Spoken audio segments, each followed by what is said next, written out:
বাঁধ। আচ্ছা বলো তো সহদেব, কখন বাঁধের কারণে আমাদের জল দিতে হবে?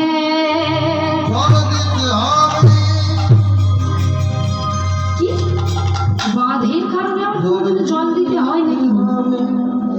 বলছে সহদেব তুমিও পারবেন। শোনো, তুমিও এই স্থানে এই মুহূর্তে পাথরে পরিণত হও। যারা ভাই সেই স্থানে সেই মুহূর্তে পাথরে পরিণত হয়েছে। যুধিষ্ঠির মহারাজ যেই এসে দাঁড়িয়েছে, দাঁড়ানোর সঙ্গে সঙ্গে ওই মোটা কালো কুচ্ছিত চেহারার লোকটি ছয়টি ঘোড়া নিয়ে নিজের প্রাণ বাঁচানোর জন্য ছুটে চলেছে।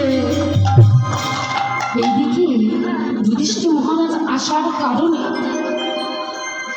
সমস্ত ভাইরা পাথর হতে নিজের মনুষ্য জন্ম ফিরে পেয়েছে।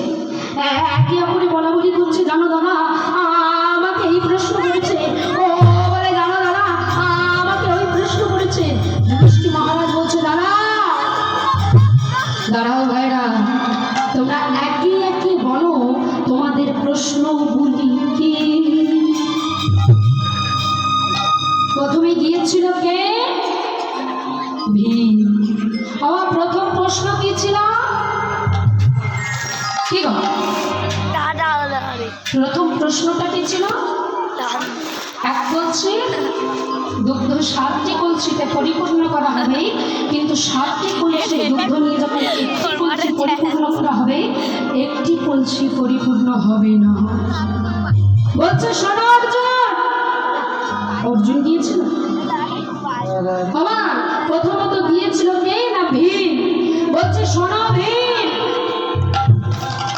তোমার যে প্রশ্নটা করেছিলে সেটা এই দাপর যুগে হবে না, সেটা হবে কবে?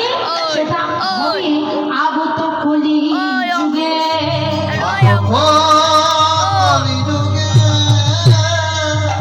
কি হবে?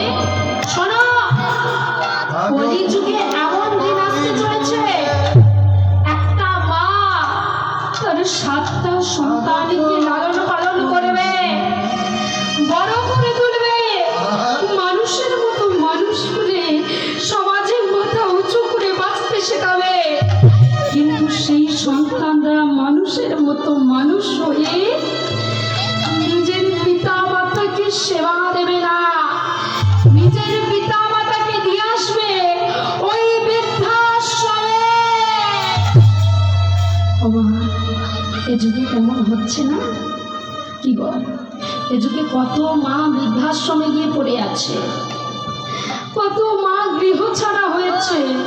তাই বলছে একটা কলসির দুগ্ধ নিয়ে 7টি কলসি পরিপূর্ণ করা হবে।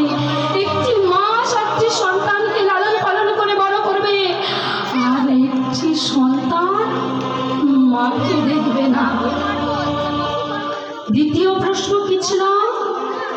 একটি আংটির মধ্য থেকে একটি হাতি গলে যাবে, আটকে যাবে লেজটি। বলছে শোনো শোনো অর্জুন, এই যুগে জাত বাড়বে, যজ্ঞ বাড়বে, পূজা বাড়বে, অর্চনা বাড়বে, হরিনামের আসর বাড়বে, বড় বড় মন্দির হবে, কিন্তু মানব জগতের মনুষ্য অন্তরে থাকবে না ভক্তি নামক বস্তু। ভক্তি নামক বস্তু, ভক্তি নামক বস্তু, ভক্তি নামক বস্তু। দেখুন দিন দিন আমরা সব হয়ে যাচ্ছি সাজা প্রশ্ন। গলায় তুলসী কষ্টের মালা করছি, তিলক সেবা করছি, দাদর সঙ্গে তিলক সেবা করছি, কিন্তু একবার চিন্তা করে দেখুন দেহের অবস্থাটা।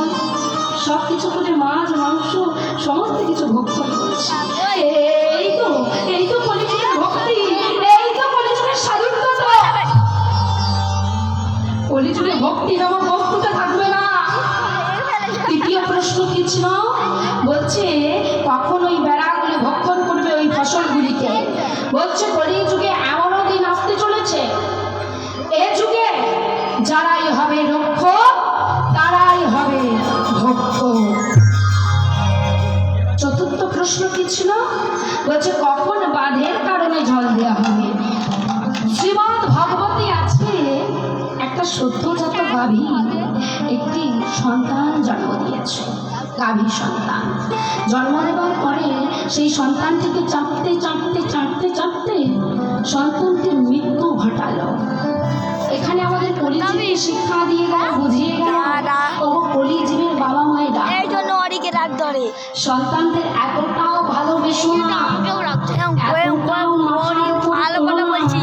যে সন্তানের শেষ পরিণতি মৃত্যু হয়, শেষ পরিণতি মৃত্যু হয়, শেষ পরিণতি মৃত্যু হয়। এই কলিযুগে এমনও দিন আসতে চলেছে যেদিন বাবা মায়ের হাতে সন্তানের মৃত্যু হবে। আজকে যুধিষ্ঠির মহারাজ তিনি হলেন সত্যের প্রতীক। তিনি বুঝতে পারলেন আসতে চলেছে আগত কলি। ওই মোটা কালো কুস্তির চেহারার লোকটি আর কেউ নয়, তিনি হলেন স্বয়ং কলি মহারাজ নিজে। আর পাশে যে ছটি কি দাঁড়িয়েছিল ঘোড়া, সেই ঘোড়াগুলি হলো ষড়রিপু, যাদের জয় করার ক্ষমতা আমাদের নেই। যদি একবার আমরা ষড়রিপুকে জয় করতে পারি আমরা ভগবানের চরণে আশ্রয় পাই। কাম, ক্রোধ, লোভ, মদ, মোহ, মাৎসর্য এগুলো জয় করার ক্ষমতা আমাদের নেই। তাই আজকে যুধিষ্ঠির মহারাজ পঞ্চপাণ্ডব এবং দ্রৌপদীকে ডেকে বলল, শোনো শোনো, আসতে চলেছে আগত কলিযুগ, আমাদের যুগ শেষ হয়ে গেছে, আমরা যাব মহাপ্রস্থানের পথে। আর শোনো, এই রাজ্যের সমস্ত দায়িত্ব আমি তুলে দেবো আমার নাতি পরীক্ষিতের হাতে। বাবা পরীক্ষিতের হস্তে সমস্ত রাজ্যের দায়িত্ব তুলে দিয়ে পঞ্চপাণ্ডব আর দ্রৌপদী চললেন কোথায়? চললেন মহাপ্রস্থানের পথে। মহাপ্রস্থান মানে কোথায়? স্বর্গযাত্রার পথে। আর পরীক্ষিতকে বলে গেলেন যাবার সময়, শোনো মহারাজ, তুমি দুটো জিনিস সহ্য করবে না। এক হচ্ছে তুমি তোমার রাজ্যে কোনোদিন অন্যায় হতে দেবে না, আর তুমি তোমার রাজ্যে অন্যায়কে প্রশ্রয় দিয়ে বড় করবে না। তা বেশ, মহারাজকে নিজের রাজ্যের দায়িত্ব তুলে দিয়েছে। মহারাজ হয়েছে পরীক্ষিত। পরীক্ষিত মনে মনে ভাবছে, আমার রাজ্যে কোথায় অত্যাচার, অনাচার, ব্যভিচার হচ্ছে, আমি যদি গৃহে বসে থাকি আমি জানতে পারবো? কি গো, বাইরে কোথায় কি হচ্ছে গৃহে বসে বসে খবর পাবেন? হ্যাঁ এখন পাবেন, ওই যে স্মার্টফোন হয়েছে। যাই হোক, তখনকার তো আর স্মার্টফোন ছিল না। তাই বলছে, শোনো শোনো, আমাকে কি করতে হবে না, রাজ্যটিকে পরিদর্শন করতে হবে। আজকে বদনে গাইতে গাইতে যাচ্ছে, স্নান সেরে শুদ্ধ বসন পূর্ণ করে, ওমা আজ কিন্তু রাজ্য বেশ পরিত্যাগ করেছে। বেশ পরিত্যাগ করে সুন্দর একটা ভিখারি ব্রাহ্মণের বেশ ধারণ করে চলেছে রাজ্য পরিদর্শনে। আর বদনে কি বলছে? হরিনাম এক